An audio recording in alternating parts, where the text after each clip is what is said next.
વડગામના ધારાસભ્ય જિગ્નેશ મેવાણીનો ફરી એકવાર આક્રમક અંદાજ સામે આવ્યો છે। આજે જે ખેડૂતોના ખેતરમાં વીજ થાંભલા નાખવાને લઈને વિવાદ ચાલી રહ્યો છે, બળજબરીપૂર્વક અન્ય લોકો ઘૂસીને ખેડૂતોના પોતાની માલિકીની જમીન પર જે રીતે પ્રોજેક્ટો નાખવામાં આવી રહ્યા છે, તેના કારણે ધારાસભ્ય જિગ્નેશ મેવાણી કલેક્ટરો પર બગડ્યા છે અને શું કહ્યું તેમણે જાહેર મંચ પરથી વિગતે વાત કરીએ। વૈષ્ણવજન તો તેને કહીએ જે પીડ પરાઈ જાનાને રે। દર્શક મિત્રો, નવજીવન ન્યૂઝમાં આપનું સ્વાગત છે। હું છું ફૈઝાન। એક તરફ ગુજરાતમાં અલગ અલગ જિલ્લાઓમાં જે વીજ થાંભલા ખેડૂતોના ખેતરમાં નાખવામાં આવી રહ્યા છે, તેને લઈને ભારે વિરોધ ચાલી રહ્યો છે। વિપક્ષ દ્વારા આ મામલે વિરોધ પ્રદર્શન કરવામાં આવી રહ્યું છે। થોડાક સમય પહેલાં મોરબીથી ટ્રેક્ટર રેલી પણ યોજાઈ હતી, જોકે આ રેલીને અમુક અંશે સફળતા મળી નથી। આ વિવાદ છે તે દિવસે ને દિવસે ઘેરો બનતો જઈ રહ્યો છે। ત્યારે આ વચ્ચે વડગામના કોંગ્રેસના ધારાસભ્ય જિગ્નેશ મેવાણી ફરી પોતાના આક્રમક અંદાજમાં સામે આવ્યા છે, જ્યાં તેમણે કલેક્ટરને આડે હાથ લીધા છે। આજે જે પોતાની માલિકીની જમીન ખેડૂતોની છે, પરંતુ ખેતરોમાં ઘૂસીને ખાનગી કંપનીઓ દ્વારા જે દાદાગીરી કરવામાં આવી રહી છે, જે થાંભલાઓ નાખવામાં આવી રહ્યા છે, તે વિવિધ મુદ્દાઓને લઈને ધારાસભ્ય જિગ્નેશ મેવાણીએ આક્રમક પ્રતિક્રિયા આપતા શું કહ્યું જાહેર મંચ પરથી તે સાંભળો। મારી જમીનમાં દબાણ હોય ત્યારે ભાઈ આઈને ઉભા રહે, અને એની જમીનમાં કબજો લેવાનો હોય તો છટકી જો ચાલે? વાત બરાબર છે ને? જે લોકોને મંડળીની જમીનનો કબજો મળ્યો છે એ લોકો પોતાનું ખેડીને બીજાનું જે થવું થાય, આ તો સ્વાર્થ છે। તો આવા બધા સભાસદોનું લિસ્ટ બનાવીને તમે એમને કહી દો। તમને કહ્યું છું, મારી મદદ જોઈતી હોય તો મંડળીના પ્રમુખ કોણ છે? તમે પ્રમુખ છો કે મંત્રી છો? મંત્રી છો। પ્રમુખ કોણ છે?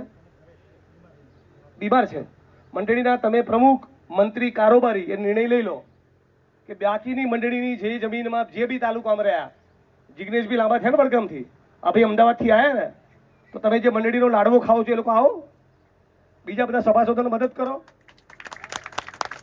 અને તમને જો નિયમ પ્રમાણે કહી દો કાયદેસર શું થાય। કાયદેસર વસ્તુ આટલી છે, આપણી સંપત્તિમાં આટલી, આપણી પ્રોપર્ટીમાં, આપણા ખેતરમાં, આપણી જમીનમાં, આપણા ઘરમાં આપણને કાયદેસર જતા કોઈ રોકી શકે નહીં। આટલી 2+2 જેવી વસ્તુ છે, બરાબર? હવે આજની તારીખે આ જમીનનો કબજો લેવા જઈએ, માલિકી કોની છે? મંડળીની, બરાબર? આ ભાઈ વચ્ચે આવે તો પોલીસે કોની સામે એક્શન લેવાનું? મંડળી સામે કે આની સામે? આની આ ભાઈ મંડળીના કોઈ માણસ કે સભાસદ ઉપર હુમલો કરે તો કોની જવાબદારી? અને લેખિતમાં જાણ કરેલી છે, લેખિતમાં મંડળીના માણસોએ જાણ કરેલી છે। 2018-19માં માપણી થયેલી છે, બરાબર? એક મજબૂત તાકાતવાળો કોલ આપો, બરાબર? અત્યારે કલેક્ટર ને એસપી શું કહે છે હું જરા જોઉં છું, બરાબર? ના ને 1 મહિનાનું શું, આપણે એના બાપડા નોકર છીએ આ કલેક્ટરોના? આના નોકર એ છે, એ છે કે નહીં નોકર? તો નોકરને યાદ કરાવો કે તું નોકર છે કલેક્ટર, એમ કહેવાનું। અમે તારા બાપના નોકર નથી કે તમે વારે વારે રિક્વેસ્ટો કહીએ। જરા પાવરથી જીવો, અને જેના બાપે સવાશેર સૂંટકીને પેદા કર્યો ને આવી જાય, આ જિગ્નેશ મેવાણીનું પરિવાર છે। બિનજરૂરી દોડતા પણ કર્યું તો બહુ 40 વર્ષથી હેરાન કરે છે ને। બધાની દવા કરવાની, તમે મજબૂત થઈ જાઓ। તમે મજબૂત ના થવાનું તો મારો ટાઈમ ના બગાડતા, એ બી કહી દઉં છું।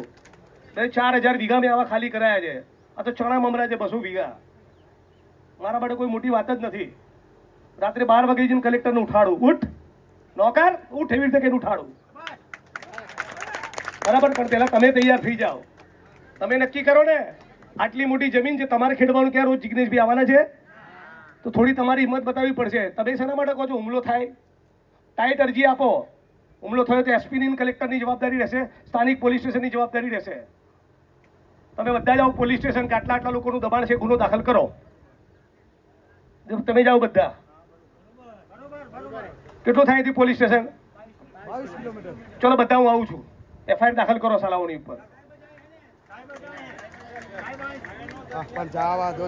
બધા ચલો મારી જોડે એફઆઈઆર કરી કીધું। પેલા આપણી પ્રોપર્ટીમાં કોઈ માણસ ઘૂસે છે નો, તમારો બી વાંક છે। આટલા વર્ષથી તમે શું કરો છો? ડરી ડરીને શેના માટે જીવો છો? સમીમાંથી, હારીજમાંથી, પાટણમાંથી, શંખેશ્વરમાંથી જેટલા બી માણસો છે બધાને એક દાડો ભેગા કરો। ભાનુભી વણકરનો મુદ્દો જ્યારે બન્યો જ્યારે તંત્ર ઉપર પ્રેશર હતું ત્યારે કામ કરાવી લેવું હતું તમારે. કેટલા ગામ? 18 ગામની જમીન છે. 18 ગામને 20 જોવાના તૈયાર થાય ગામ દીઠ, તો એ 350 જોવાના થાય. તમારે ખાલી સેલ્ફીઓ લેવી છે. થાય કે સેલ્ફીઓ લેવાથી, ઇન્સ્ટાગ્રામની રીલો બનાવવાથી કઈ થાય? આ ફોટા પાડવાથી કઈ થાય? અસલી કામ તો કબજો લેવાનું છે. 18 ગામની અંદર મંડળીની જમીનો છે. ગામ દીઠ 20 છોકરા તમે ગણો મજબૂત યુવાનો, તો એ 350 લોકો થયા. જે આપણે સાંભળ્યા હતા ધારાસભ્ય જિગ્નેશ મેવાણી, જે અવારનવાર પોતાના બેબાક અંદાજ માટે જાણીતા હોય છે અને જાહેર મંચ પરથી તેમણે લોકોને આશ્વાસન આપ્યું છે, લોકોને હિંમત આપી છે કે તમે હવે ડરી ડરીને નહીં પરંતુ લડતા શીખો અને સામે બોલતા શીખો, તો જ આ સિસ્ટમ છે તે સીધી ચાલશે અને આના જ કારણે રાજકારણ ગરમાયું છે. દર્શક મિત્રો, આવા જ નવા વિડીયો સાથે આપને માહિતગાર કરતા રહીશું, પડે અપડેટો આપના સુધી પહોંચાડતા રહીશું. એટલે તમારી નવજીવન ન્યૂઝ જોતા રહો, લાઈક કરો, શેર કરો.